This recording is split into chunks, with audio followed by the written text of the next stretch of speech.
আজ আমরা নির্ভীকতা নিয়ে আলোচনা করব। মানসিক শক্তির আরেকটা পরিচয় নির্ভীকতা। কখনো কখনো ভয়ের কারণে আমাদের অনেক শক্তির অপচয় হয়। যে সর্বদা পড়ে যাওয়ার ভয়ে সন্ত্রস্ত থাকে সে উঠতে পারে না। আমরা যত উন্নত হব তত আমাদের স্খলন ও পড়ে যাওয়ার বিপদও বাড়তে থাকে, কিন্তু তার ভয়ে সর্বদা অস্থির থাকাও উচিত নয়। আধ্যাত্মিক বা ব্যবহারিক জগতে নিরাপত্তা নেই, কারণ কোনোটাই স্থায়ী নয় বা অবস্থা স্থিরতাও নেই। যতক্ষণ না আমরা সেই চরম সত্যকে উপলব্ধি করতে পারি ততক্ষণ আমাদের মধ্যে সেই অভয় আসে না। যতক্ষণ প্রতিদ্বন্দ্বী রয়েছে অন্তত ভয় থাকবেই।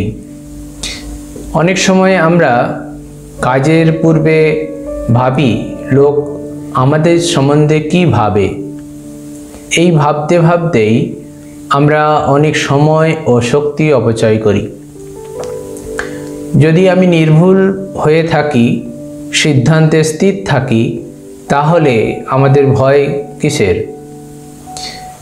অন্যের সঙ্গে ব্যবহার আমাদের অবশ্যই সামঞ্জস্যপূর্ণ হওয়া উচিত, এবং যে আমরা স্বার্থশূন্য হব, আবার অবশ্যই শক্ত হতে হবে যে আমাদের সেই সুযোগ নিয়ে অন্যে সবসময় উপকৃত হবে এবং আমাদের শক্তি অপচয় করতে না পারে সেদিকেও আমাদেরকে যত্ন সহকারে লক্ষ্য রাখতে হবে।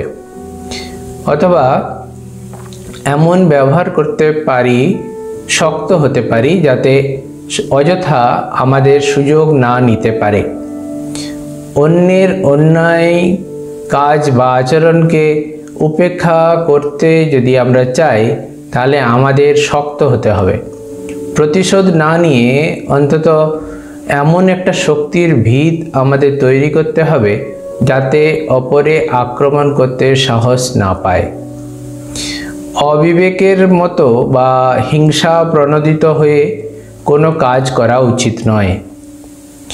আবার অপরে সবসময় সুযোগ সুবিধা গ্রহণ করবে না, নীরবে গ্রহণ করাও উচিত নয়।